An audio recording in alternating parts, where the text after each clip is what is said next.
In the Big South Conference, we value success in basketball. It's really extremely important to us. And so we spend every meeting really talking about how can we continue to improve our basketball success nationally, regionally, within the conference.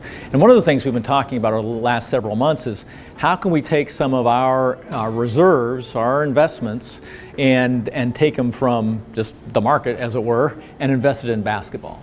And so the Big South Conference will be taking nearly $2 million and supporting basketball initiatives that are over and above what we're currently doing on the campus level to really support our basketball programs moving forward. It's really important that we show success and improve success as we move forward.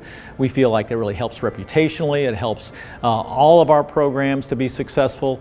It helps us be successful on the national stage. Ultimately, we want to have the goal of improving our seeds in the NCAA basketball championships, being under consideration for at-large berths, and winning games in the NCAAs.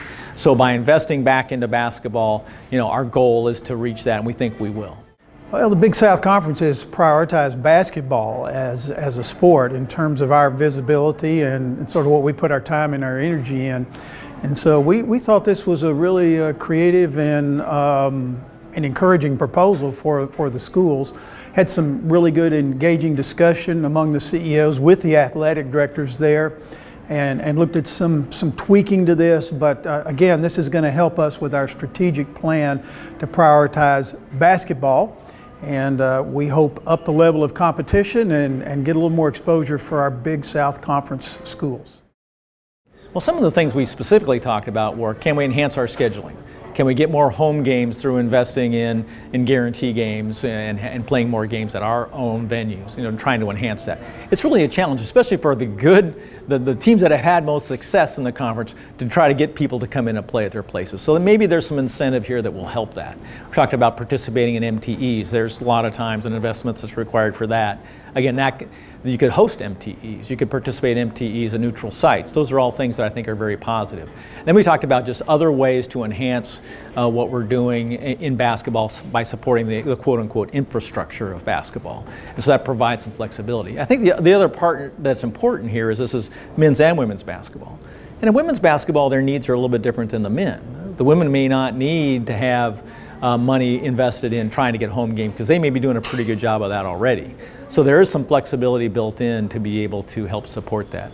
The other piece of this is that we are developing now what we think is a groundbreaking incentive program in women's basketball to help reward success in women's basketball. So if you are winning the conference, you're winning the tournament, you're achieving at the national level in the NCAA championships, you will get financial rewards for that now in the Big South.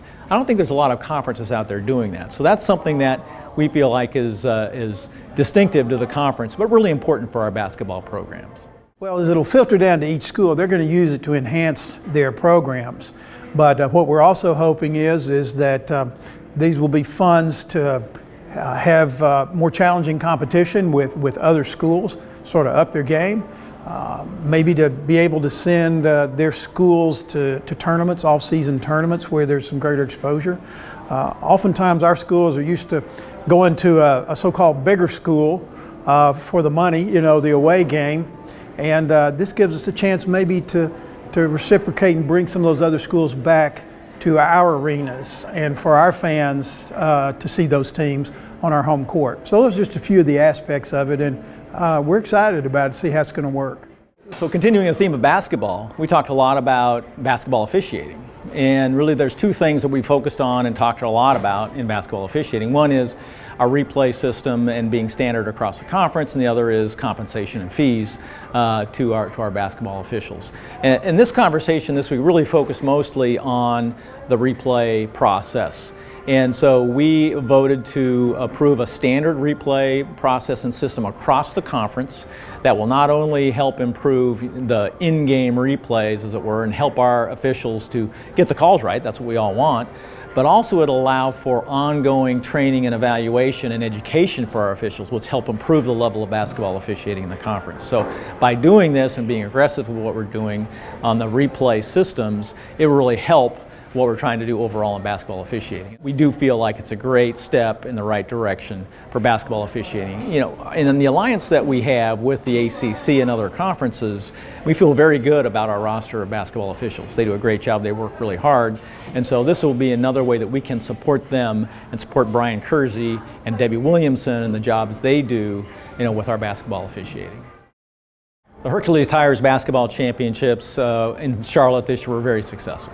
Student athletes had a great experience, coaches loved it, you know, it was really a great environment and a great experience for everyone. But we always have to go back and evaluate to see how we can enhance what we're doing. Again, with basketball being so important to the Big South Conference, we want to make sure our championships are the key event of the year, the biggest event of the year, the best experience for our student athletes. And so we've sat down, we looked at attendance, we've looked at the financials, we looked at other operational aspects, and really kind of dug into those a little bit more at our meetings this week to really kind of crystallize what we can do to make things better for next year. We're looking forward to being back in Bojangles Arena in Charlotte in 2023, and we're already working to make that the best event that we can have.